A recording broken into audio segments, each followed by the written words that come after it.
Lewes looks different in the year 2006 than it did in 1813. Congreve rockets and cannonballs are flying over the small coastal town of Lewes, Delaware for 22 hours on April 6th and 7th, 1813. Several British battleships were blocking our harbor, including a 74-gun battleship and a 36-gun frigate, led by Commodore John Beresford. The Commodore sent messages to our Governor Hassel under the white flag of truce, asking for fresh provisions on March 16, 1813. This letter of our refusal to bow down to the British was instrumental in uniting our small town and a new country in its second stand for independence. As soon as you receive this, I must request that you will send 20 live bullocks with a proportionate quantity of vegetables and hay to the portrays for the use of His Britannic Majesty's squadron now at this anchorage, which shall be immediately paid for at Philadelphia prices. If you refuse to comply with this request, I shall be under the necessity of destroying your town. I have the honour to be, sir, your obedient servant, J. Beresford, Commodore commanding the British squadron in the mouth of the Delaware.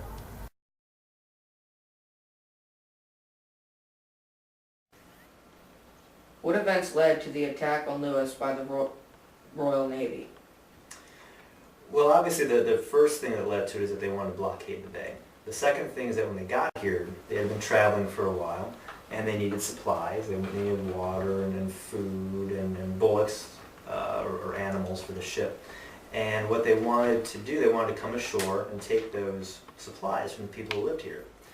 Now, the people who lived here said, we know we're at war with you, we don't think we should be assisting you, and so the British tried to land, and the British were repelled by small parties of men that went down and forced them back to the ships off the coast.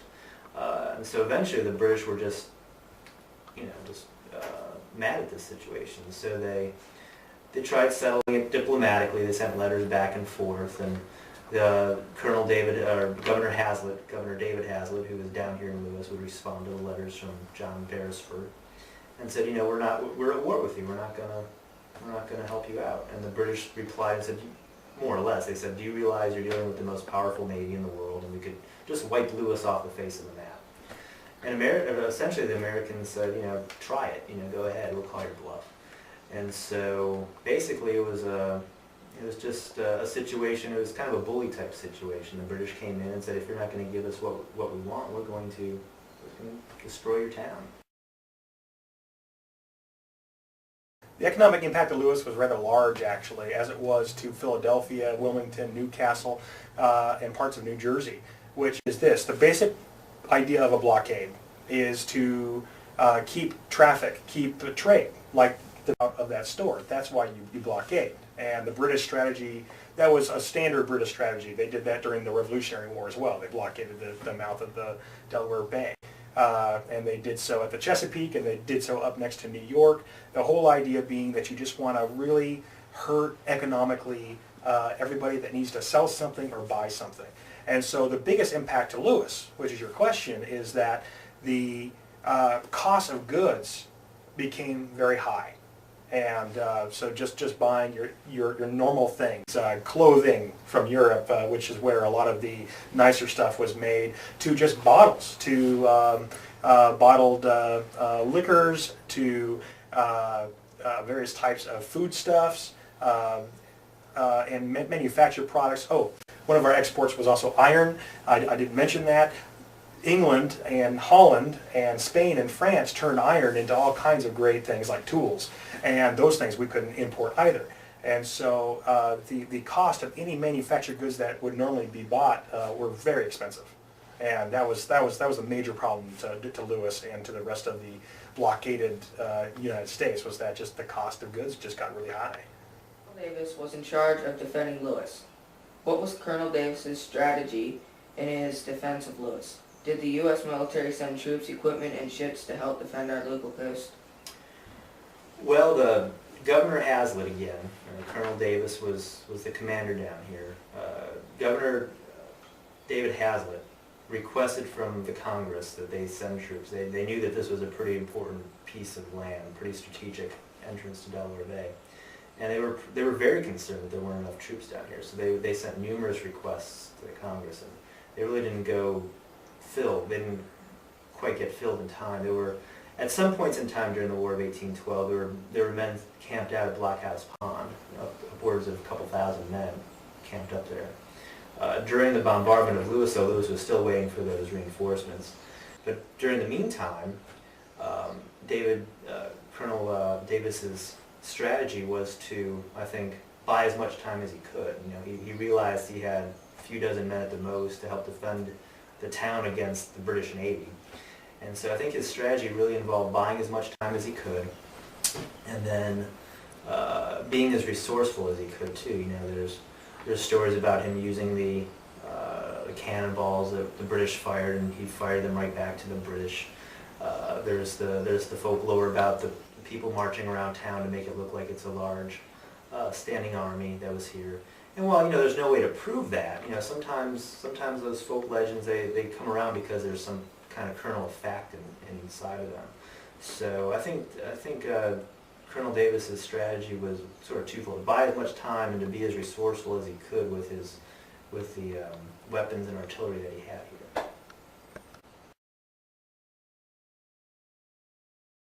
What damage was done to Lewes during the bombardment?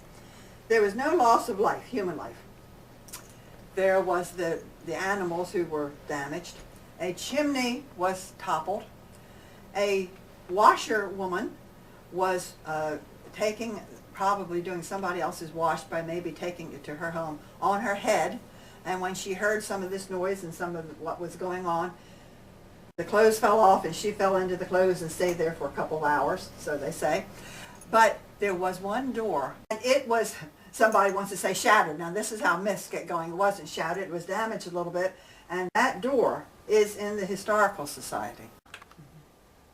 So there wasn't a great deal of damage, but you see, the little United States at that time was standing up for its own right, and they were standing against Britain, and this was a very important. It didn't last very long. You realize it didn't last a whole day, the bombardment. It didn't last too long, but it definitely was an important segment of our history, national history.